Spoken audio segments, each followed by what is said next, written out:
and you know you ain't gonna make no money at it. You just want to live through it. Yeah. Well, anybody that thinks there's money in this, and they're wrong. And I know it. like I say, I'm not in it for the money. I'm in it for to find facts out. And I probably this month, when this month's over, I'm probably gonna be on my houseboat and gone. What you gonna do? I'm going off grid and living off grid for a while. But you know, I I'm as an investigator, right? I would Right. be assigned by an attorney to do something. They say just get the facts. But when Stan and me was talking about, they asked me to go find out where the UFO parts was. Jesse laughed to me because we sat at his table in his house, and it was the Navy guy that took me to see him. But I saw the Men in Black outside. But he told me we just missed the Men in Black, so to speak. But that was Stanton Friedman, I thought. But you know Uh huh. what? I never talked to Stanton. I don't believe. Tell you the truth, I can't remember if I ever told him I met Jesse Marcel or not. I was so interested in him and what he was doing. He sent me books. He signed books and didn't charge me for it when he was at Roswell. Uh huh. Glenn Dennis, I met Glenn Dennis. Did you meet Glenn Dennis? And did you ever go to Roswell? No, I've never been to Roswell, and I hadn't met Glenn. I have a Glenn good Dennis. friend. Go ahead. They're going to invite me up next year to speak, I believe. Wow, that'd be awesome. Now, Yeah. Glenn Dennis and what was his name? Anyway, when I went in there, I was still secret. I was scared to tell anybody I knew anything. But this lady, her name was Sally Hester. She worked there free. You know how you can work at like museums and stuff free. And Right. she said, "Okay, well, we'll just call you Rose." And I said, "Okay, why?" She says, "Because you're wearing a rose." I was wearing a rose T-shirt. You know, I was driving trucks and stuff. Right. But she said, "Well, why do you have to meet Glenn Dennis?" I said, "Well, because I'm supposed to." She said, "Why?" So I told her a little bit. She showed me a picture on the wall of a UFO. And I said, "Well, that's not what they look like." She said, "Well, that's what the artist said." But anyway, that's just the one I saw. But she went, okay. I had her go out and meet my husband. And she had, after I went in and talked to Glenn and her, and she said, "I saved this guy's life because I told you I had this little gift from ETs." But she said, "If Yeah. you hadn't told that man that he needed to have his heart checked, he wouldn't have done it." And, you know, he had something wrong with his heart or something. But Sally Hester, she worked there. She was in charge of the museum library part-time. She took me in to meet Glenn Dennis. I must have talked to him an hour. He's the one that said, you just missed Stanton Friedman. So you know who that is? I said, nope. And then later on I put it together. But I didn't know who he was talking about. But I was telling him about Don Berliner because I'd gotten off the phone with Don Berliner. So when I talked to Stan, he asked me about Don because apparently they were on the odds, and I didn't know that over book sales or something. And Don even was worried about books, and that's not what I was talking to him about. But he told me to let him know because they were supposed to. Anyway, I won't go there because that's about books and all that, which don't have nothing to do with what we're talking about. But I got to meet Glenn and tell him what I was told to tell him before he died because they told me he was going to, well, I shouldn't say things like that, but anyway, I know things before they're going to happen sometimes, and I can't explain it. So I've always been looking for why I could do it, and so I didn't know if it was because I died or the ET people. But the ET people have been around in my life, and, you know, some of them can use ESP and around you. And I went to a meeting with some ET people in Oklahoma, and they told me to sit there and not talk. And they talked, and I said, well, I thought y'all were going to talk. They said we did, and I didn't hear them. So I want to know how they do that. Yeah. How do they Well, talk in front of you? And they're human. And they can sit there and talk, and you eat and not talk, and they have a discussion, and you can't hear it. How's that happen? I don't know. You mentioned Majestic 12 a while ago. Now, what is that Majestic 12? Well, from what I can understand from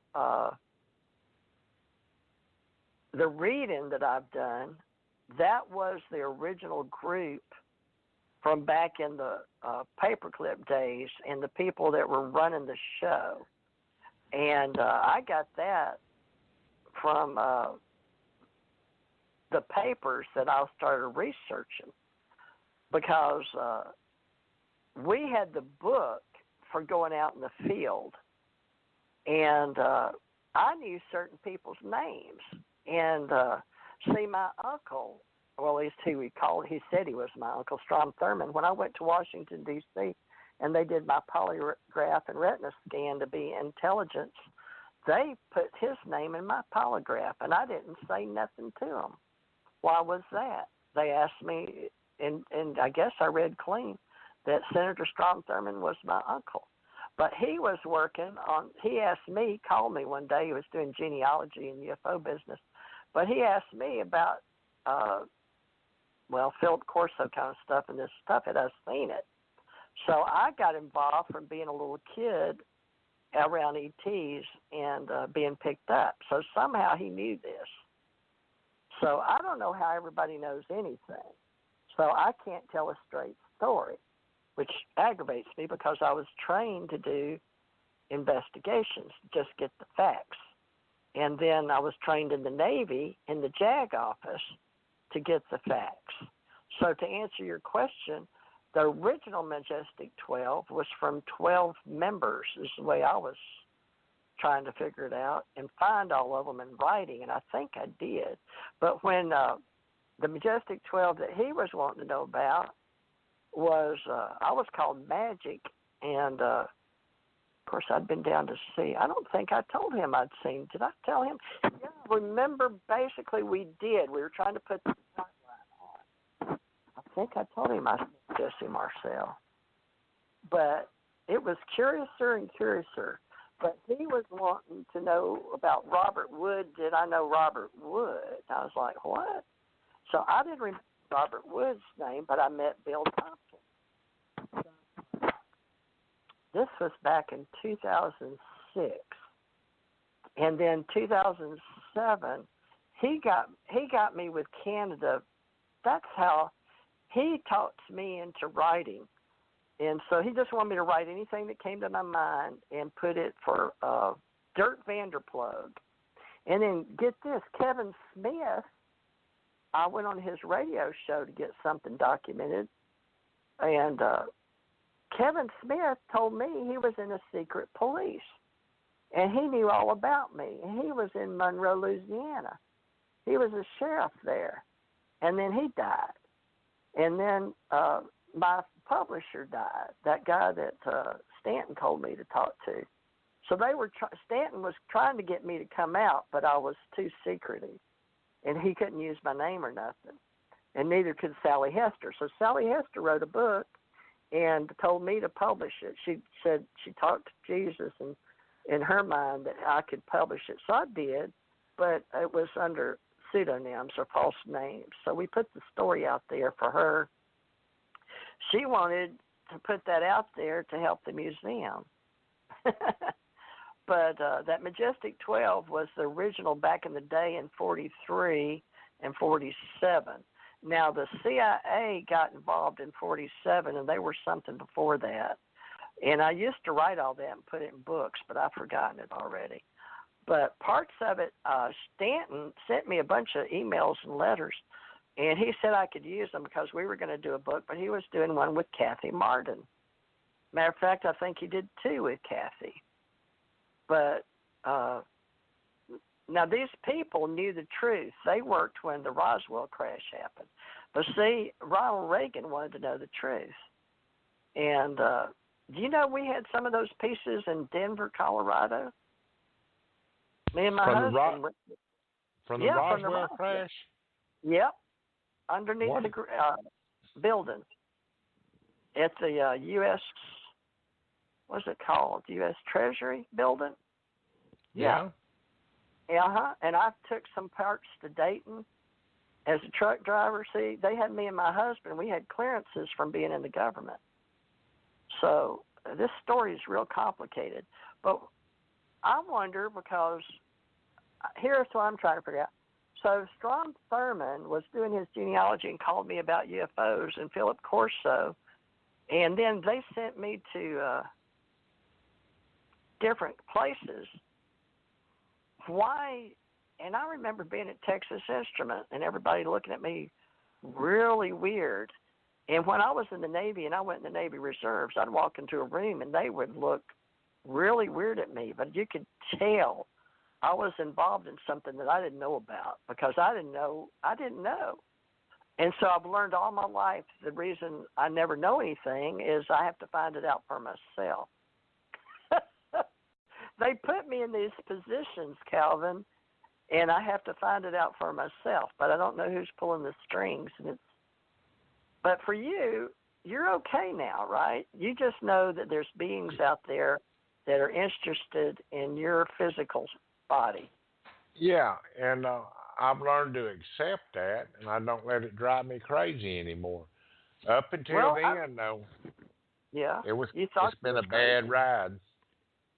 So you do know what it feels like to be worried that something don't fit right. It just don't make sense, and people aren't going to believe you anyway.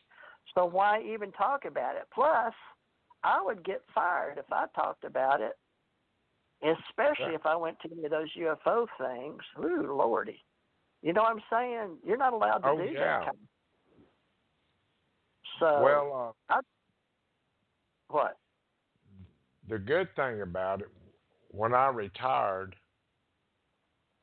then I didn't have to worry about getting fired no more. And that was one reason that I bought my own company, construction company and all. How'd you get the money? That's expensive, ain't it? Or did you start it from like doing construction? No, I come up with the money and got into pipeline company. The main thing, I went and got my brother does that. Pipeline. Really? Yep.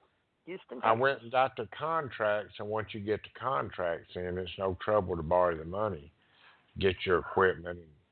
Oh, you got to work first and walked into a bank and said, I need money. This shit ain't funny. Right. I just got a license to bid on a job. I didn't have nothing to do it with. I didn't even have the money to do it. I bid on a job and won the contract. And then I took the contract, went to the bank, and you can get anything you want from them then.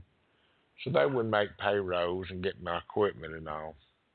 I got to run a corporation. I got offered $5 million, and I took it up to $5.5 million, and I didn't take it.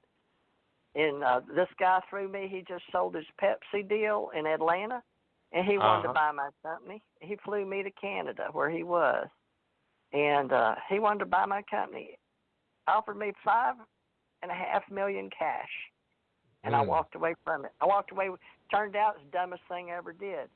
But I didn't know it at the time. I thought I was just getting started. I was just starting a company. Right. And I had to walk away from everything because of my husband and my partner, and everybody wanted what I had, and it was crazy. But I got to go to Spain and Portugal, and anyway, it was like I had the extraterrestrial, the ET psychic stuff, and the Majestic 12 stuff, and Diane, and ET stuff, all of that. It didn't really get curious until Stanton got involved. For some reason, once Stanton got involved, it made more sense. I can't explain it, but he wanted me to go public. So he got me with Philip. What was his name? Like Philip Mantle. You know how you had Philip Mantle find you? This guy, my Philip Mantle was Dirk Vanderploeg. So he had Dirk Vanderploeg because I think they both lived in Canada. And I guess, I don't know what but it was Stan Friedman